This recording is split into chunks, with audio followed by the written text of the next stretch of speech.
Atenção, está no ar a Rádio Libertadora. Começa agora o Hoje na História de Ópera Mundi. Hoje na História, 21 de outubro de 1945.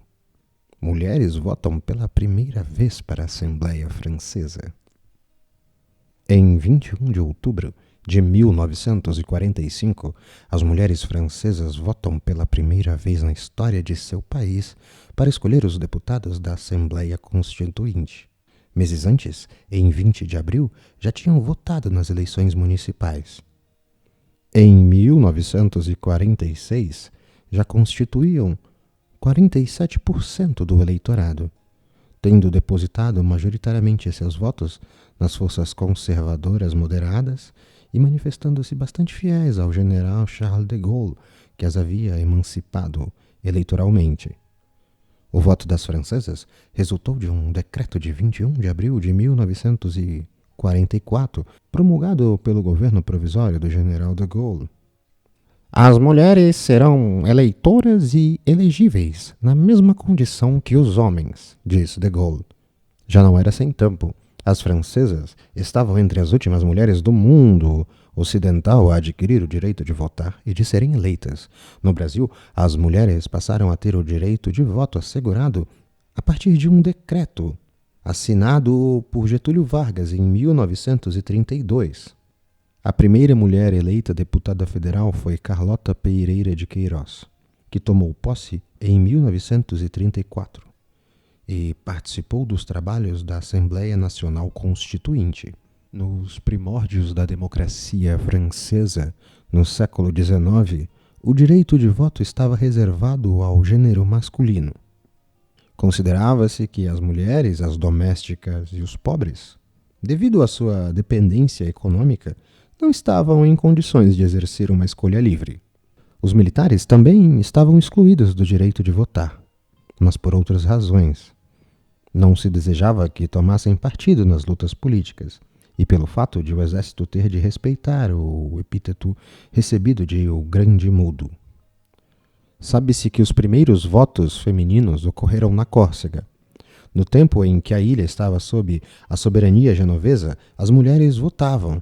Já no século XVI, nas assembleias locais, e seu direito foi confirmado pela Constituição de Pascal Paul em 1755. No entanto, foi abolida após a anexação francesa. As primeiras mulheres a obter por inteiro o direito de voto foram as habitantes do território norte-americano do Wyoming em 1869, seguidas pelas neozelandesas em 1893 e as australianas em 1902, as finlandesas em 1906 e as norueguesas em 1913. No Reino Unido, as reivindicações feministas assumem uma dimensão espetacular com a criação do movimento das sufragistas por Emmeline Pankhurst. E em 1908, elas eram 250 mil a se manifestar no Hyde Park, em Londres. As manifestações se tornam violentas. Uma certa Emily Whedon Davison se atira sob as patas do cavalo do rei George V no derby de Epsom em 1913 e acaba morrendo em virtude dos ferimentos recebidos. Foi necessário esperar o fim da Primeira Guerra Mundial para que as sufragetes, como dizia-se, obtivessem uma meia vitória. Em 28 de dezembro de 1918, com a outorga do direito de voto às mulheres com mais de 30 anos. É o início do movimento de emancipação mundial posto em marcha pelo papel ativo que desempenharam as mulheres na vida social durante a Primeira Guerra Mundial. Como os homens estavam nas trincheiras combatendo, as mulheres tiveram de substituí-los no campo, nas fábricas e nos escritórios. Deram testemunho também de seu patriotismo como enfermeiras e auxiliares nos cuidados dos feridos nos hospitais de campanha. Tudo aquilo, aos olhos dos homens, merecia recompensa. Em 15 de julho de 1919, o próprio Papa Bento XV se pronuncia a favor do direito de voto das mulheres. Nos Estados Unidos, a ratificação da 19ª emenda à Constituição, em 26 de agosto de 1920, estende o voto ao conjunto dos direitos das mulheres. As turcas obtêm o direito ao voto em 1934 por iniciativa do regime de Mustafa Kemal Atatürk. Na França, a Câmara dos Deputados votou por diversas vezes em favor do voto feminino, mas seus projetos de lei foram por 6 vezes rejeitados pelo Senado.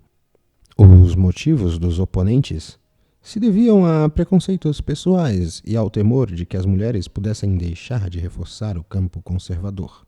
A esquerda comunista e socialista temia em particular que as mulheres reforçassem o campo clerical e se submetessem às injunções dos padres. Entretanto, as francesas não esperam pelo direito ao voto para ocupar funções governamentais. 3 delas são nomeadas como subsecretárias de Estado no governo constituído por Léon Blum em 1936, após a vitória da Front Populaire. São elas Cécile Bruscove, Suzanne Lacour e Irène Juliette Curie. Foi necessário esperar os sobressaltos da libertação de 1945 para que, enfim, as francesas obtivessem o direito de votar. Desde então, aos poucos, passam a ocupar regularmente cadeiras no legislativo. Porém, a feminização da representação parlamentar teve de aguardar. O número de eleitas à Assembleia Nacional situa-se em 5% dos deputados, isso em 1997. Hoje na História. Texto original Max Altman. Narração José Igor. Edição Laila Manoeli. Você já fez uma assinatura solidária de Opera Mundi? Com 70 centavos por dia, você ajuda a imprensa independente e combativa. Acesse www.operamundi.com.br/apoio.